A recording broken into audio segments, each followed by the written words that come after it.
tuna chuan kan president Pulalian Sota kan chiat tu poi mo ti te soi turi kan so manga man mo mi alawin tuna ilo ngai khang u Sota kan chairman le elected to be buena local song te le suing khom panga local khom te in zain ZPM mingin chibai kabu ka cheu hey kum lama upadeu tai matak tak te sungin khom pel ngai lo ho te tu kina po in chu chapa lom thu kan soya sungin khom in ti phui sui ma in monuam mani ti kha kan sai du ni he tu kina hian hun poi mo takania amaro chu kathil sai tum dan a chuan ril ro mong te thil poi mo bi khan thur tu rang zong po ni chuang lovin anti ko kan tum ani mani deu achang khan mel khiat te kan in to ka kan in mua kan han in bia ka piang deu tho mai hian tun lai chu in va boy am ve ti hi ni deu rak maya ka chang dan tlang pui chu nya kan boy ve deu te hi kan ti a amaro chu kan je so zele ti kha ka chang dan chu ni maya candidate chung changa engemo thil chin fellow thailo chi om si som thum pakwa kan han ruata din tum sutizat ai tamma bok nen din tum changlo te supporter ho nen kan bo ruak kha ain soi kual vel deu nak ani rengana kan theba amar suvani thak biu maya hei tu na hian kan zia chota le mai engemo han lungoi le thei chia lo te chu an om niala party chu san te po soi tu chon om khom mai amai ro chu an tam lem lo ba atam per hi tu na hian chanem ngai taka party ta na thok zui chou mol ani tlang puya aro pui le mai alo bam tak me ba han chanem ngai tak chuan enge mo hi ril ruwa hian lo langa candidate kan puang malu tu kani minti dik lo ni han ti te politics a party dang kan tluk lo ni han ti vel kha an sing chho naka adik podik mai theye amai ro chu chaber nia siat dan anga kalpui ani a tun thleng hian chuan thil lom om lo lam enge malain hanom deuh ma se lom om lam tam tak a om ve ni ti kha kan soi du a ala puang lo te ngeng ma party dang ho te po hian chen khat an ho tu chen khat soi dana phei chuan in lo ti fu ani anti ve hial zo ani a an mabak a ko ve viu mai hey politics si an soi voting khuai rau ang kan ni anti hi ka ngai to pha ve na sakhop ma tum chung yan khuai rau chu kan sia an ron thok mup mup ma bial mup ma hian pan laman le ya an kal mu ma ya a then hi chu an pan lo zong nung lam pang hoi zong a ron thok kwal pup pup te hi an om cheu ni amaro chu rei lo te a an vai khan mual an liam duak mai ni an pan lam pang ai kha tiang deu kha ka te khop maya ke ni po engemo chongkam thanem ngai na han soi sel ang zonga ngai thei lo lang chin te po hi thanem ngai na changkai tak alo ni thei ani tang pui bok khoi chan chin hi zirta ila ka hramia lawa anung zonga thok vu ho te hian lo poimo le mai the ni ka tia ka ngai tu pha ni a peng bo tur han veng tu ang te po hian ni mai o mangai ti te kariro ti chuan kan fil him chho de do ka lim takin kan kal chho mu pa kha kan bo ruwa ani alo mom le in kasia tisuan te khin thuang dewin han sei tai la ZPM tu lai kan bo ruak tak hi jing ni chuak tur tu lai phei chan jing ni hi chuak ma bia ba tu kin phei chu khuwa tha khop maya zinga achua ma hian achua nu tur vel hi aron eng sen pup ma moi tak mai hian nilu lo lan na tur zon tak phe hi chu achiang le zual teu hian aron oma aron in tho na sakha pa chu tiang vel chu kan ni in ka sia keni party hi chapo thil lawa kalna pia nga hian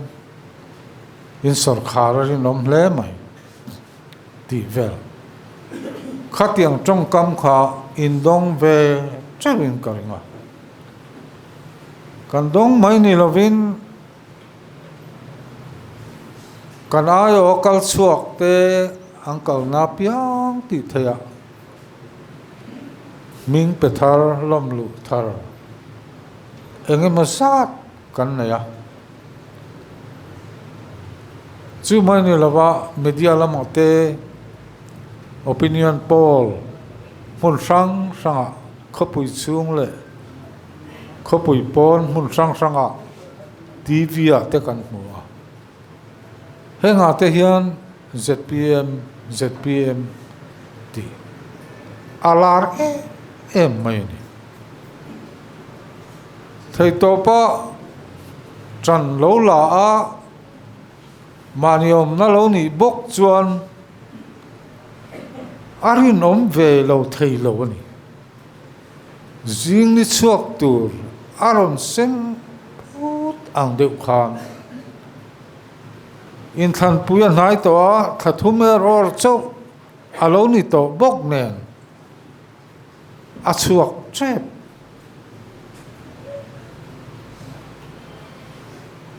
amaro chu heti zong hian ngai tu tai la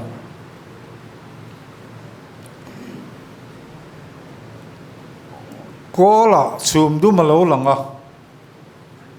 reilo te chung in aron lian tuala ni chona mun te po kha chumin aron hlia khup tamaya ni chuak mer reng mu tur omlo khatianga kanin te khin ani chuan khatiang khan a om thei ani ti kha ka sei to chuni ZPM hian be sei taka kho eng ni chuak kan thir mek lai hian pon lama tangin ania mo ke mani lama tangin ania mo chum dum ron lia thei a theng thei reng ani ti hero chu kan sia tangai khop ma kan thil mu te kan sia te a chapo zong khan ke mani chu a poilo theianga kan lo trong chapo al mayang ti te a lao khop pathian na thoni ti hrecunga chapo lova in ngai tloma heng te hi dong songa kalpui thei turin kanin buat sai atol le mai ZPM member song te hi khodur in min chil lo na turin phim khur thabila nia chuak tre to ani trong trai na ne kan ril ru po in ngai tlomin in pha niamin thanem ngai na thar nen ni be chun zom je lang u ti kha kan soi war du tak chu ani be chun zoma thei top chu tur khan in than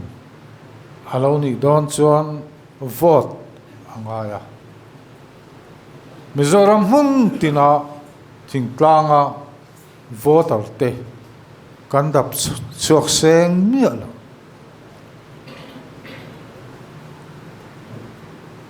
an mani muna kan ayo te kan unit te an chan ngai unit po chu kan duangin kan soi puye mo an mani ne na kan kalfo man miala an mani ti tanga ti thau tur chuan block aom le a heng block te unit te headquarter lam te headquarter a hian campaign ni ne mo ZPM minga fe chuak kan o ranga campaign committee te po a oma kan organizer te kan secretary te joint secretary te le kan GS te hovin kan trăng tlang me kan chung mi te chuan kan ayo zel te ti trăng thei tura block le unit anh kal chong zel ang khan ma kan lak thiam chuan asol le zoling karing ani kan vain aki poimo tak tak te hi phei khai rual takin tram itum zelang achang chuan party kan ni a mi rang rang om khom kan ni a ngai da ni nan lo deu chang te po ma in hial deu bap chang te hanin social deu rap te po kan nei chang o ma khang huna te tak khan mi mal tin hi ngai to ila khan kan kal ati silong turani lava kan thil ti tum lampang ka ati thon thu turani la enge mohar sadeu aomani point ke mani kha Christian ZPM kan ni ti kha in ngai to thar sin tlom na in rem tura tlom na in pum khat tura malangam lom na kha kan ma mo mani ti te hi atharin kan soi le du ani chuti rolin hey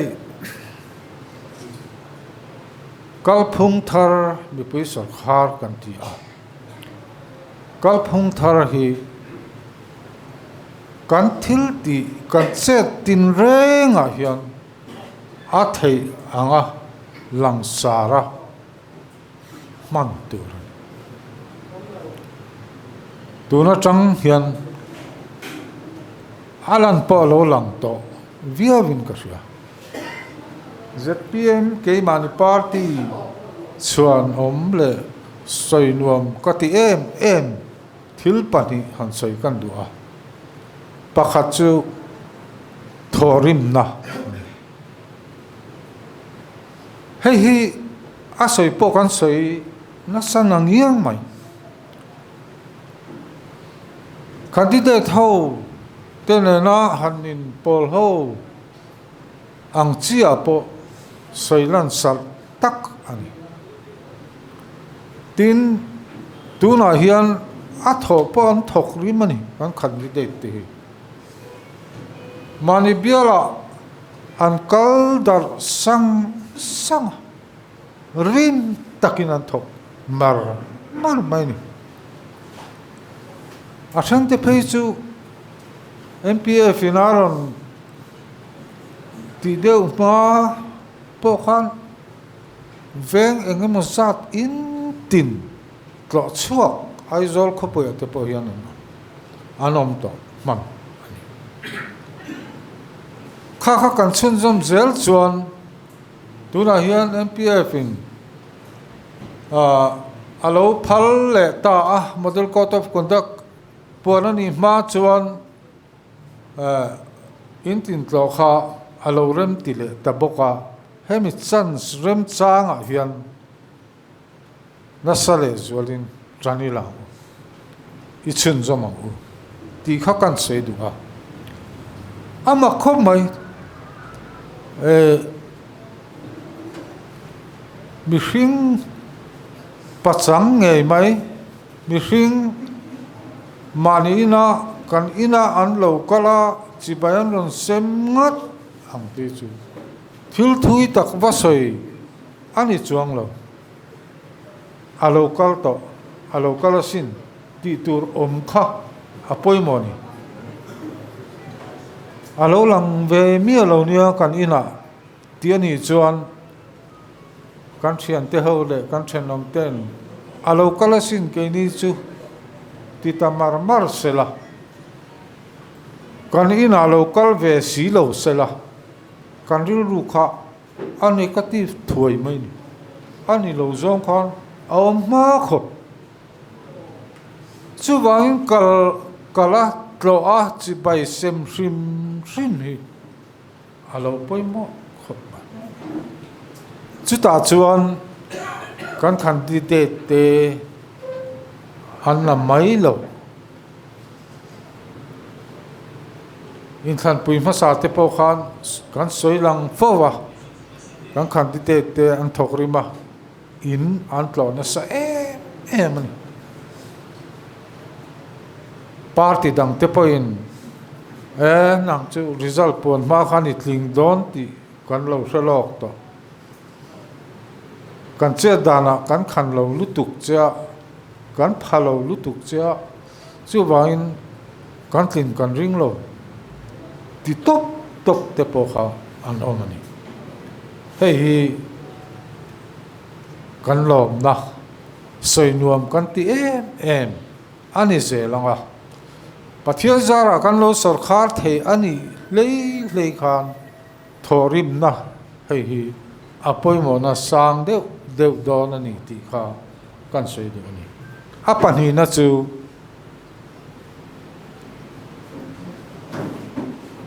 block le unit 10 candidate pual sum an tuak chi hei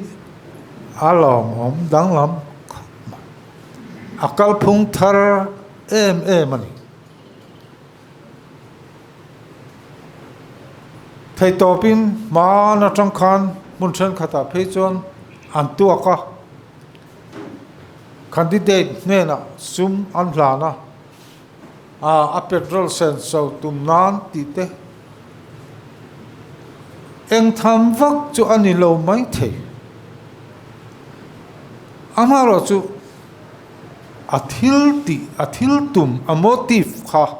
apoi mo em hei hian ril ro ti hlim lo thei lo ba tuna hian tun ai hian ti la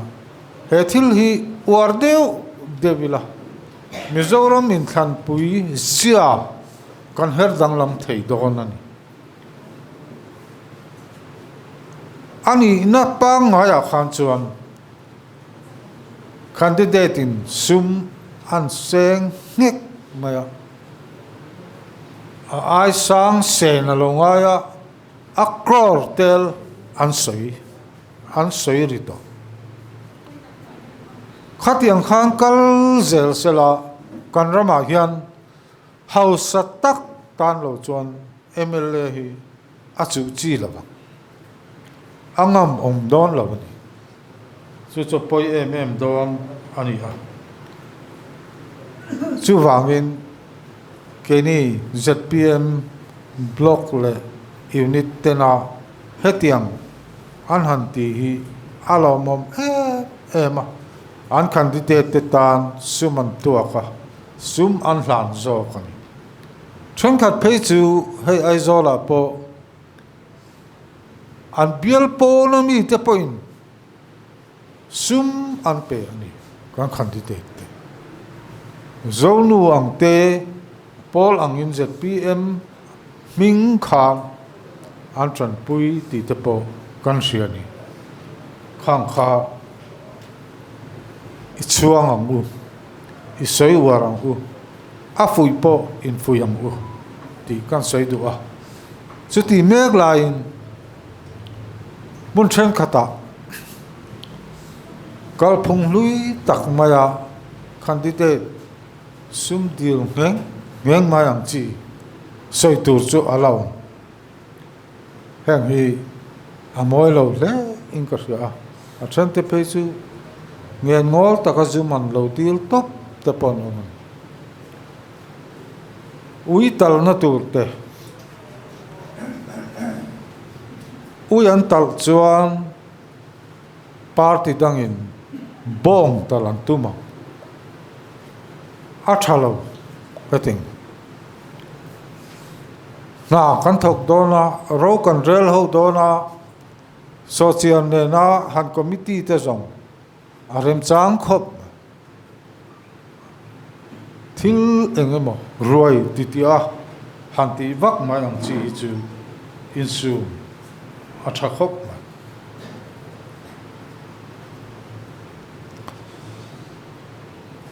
mizo mi puite hi kan zia le kan ni phung hi kan niam lo kan all round em ani mitlem te kan ni chung hian sport te po kan chelo le khalama te po kan chelo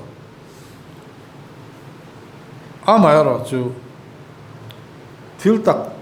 han ti don hian afong vuan tu niangaya sum angaya khata khan kan pacheta thina ni hei hi aha thak lai tak chun afong vuan tulama rom manna kun ha thok tu te ta nom lo chuan ramina kan ma mo ngoi mila rom manna om lo chuan alo piang ngot thailo ani lo le engemo ta na sum tam tak alo kala a state pacheber khan akong bo zonga khathil kha kan man tlat chuan mà chứ còn xóm tắc thầy đòn lâu rèn tì nà chú kan chiat pha na bul ani kan traffic corruption hemi hian tun lain magistrate in man kuma tu te mo eru te kha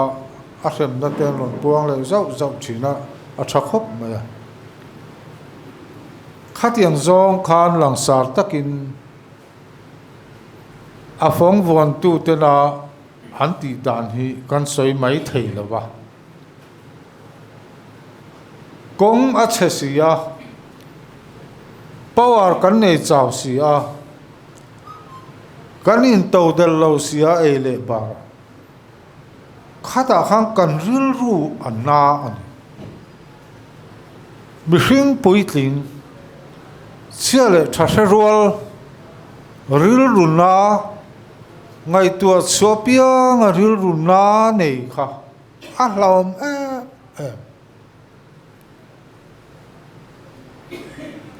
chiat na bulani thalaya pheichon a reaction kha kong dang tain aron alo lang choka ATM booth pong sual tite ani lo pon drugs ti bai ta kha anai kur drugs anti chuan an nu na che AIDS anai le chalai thi tam em te po hi pathianin asia ram rorel khol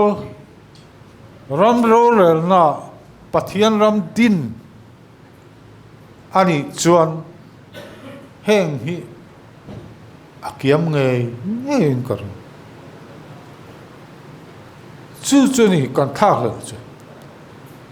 chu mi hun chu kan thak le ma a enge mo palang ti kan lau ma chu ni mi zo te hian nom sak kan phu ve kan thalai te point confidence nei taka heng India ram khopuya te an chet ve hi an phu ve ni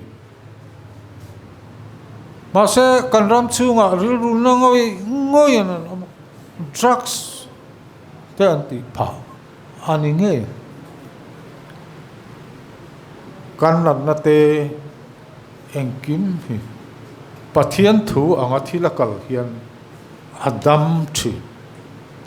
nichina kan hun sal mang tu ina seng kan pathian che tir apoi mo khop chu tiang chi chu i fetharang kan ram hi abo ro kan nuama an nuam ma voin te po a fan lum hi kan han ti tak na khu ta South India te zu kalina India rama Delhi ya te tu nang hi anuam lu tu nang bo ro ki chu anuam lu tu kan van ni a bo ro mai ni lo ka soi du tak chu in ril ro ni ma ka selo a lei lung te hi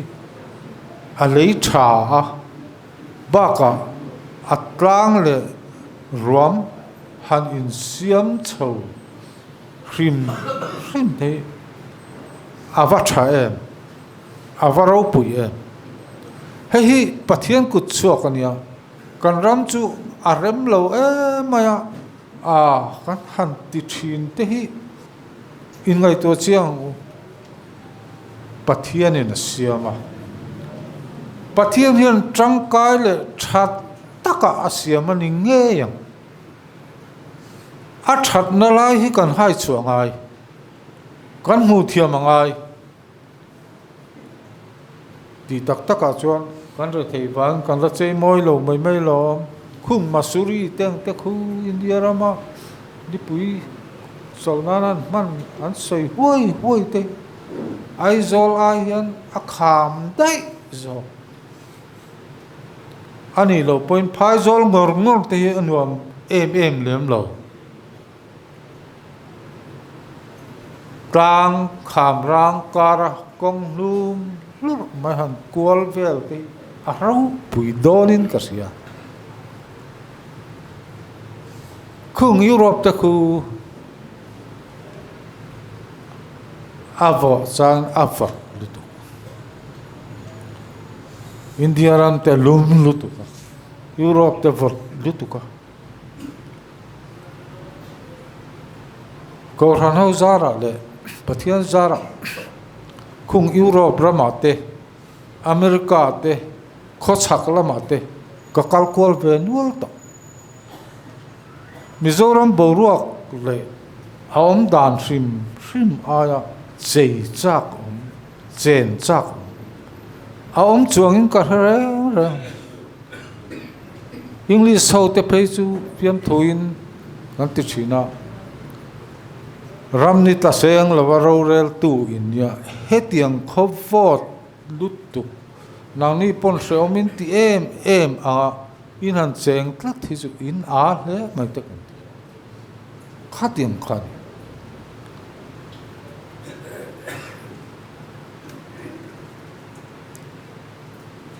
hey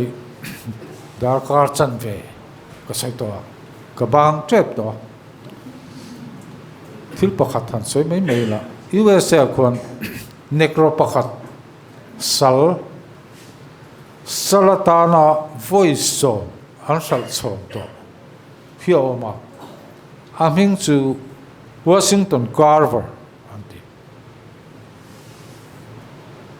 chupa chu alo zale na athoka lawane ya badam achinga abadam atang chuan thil chi rang tam tak a mu chuakan trangkai tak butter badam te khatiang chi rang kha America khan a chuak ta an congressa an parlamenta minute som panga thu soi turin an soba an soi tak chu darkar khat an soi tiran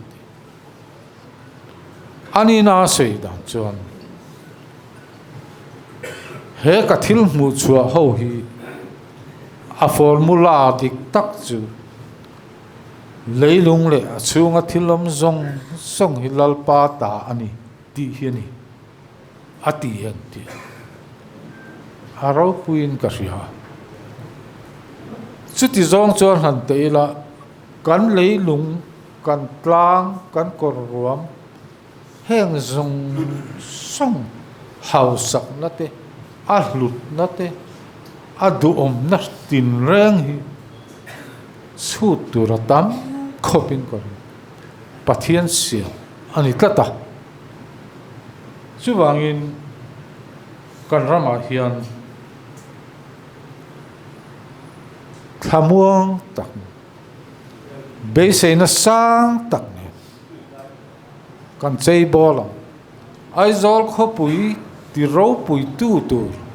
hing dur tlang kham chal tlang kham ang te khi delia te khon siam chop doni la ha tak khapang kan nei sa sum tam le mithiam te thuak atangin kan la chei ro pui don ma chu atam ni na vela ngai mai thei eng poni se kan ram leilung le chungom ni a lua lui te luang her ringot po a lulutu tuna highway kongan laya leivungin alui dung tuana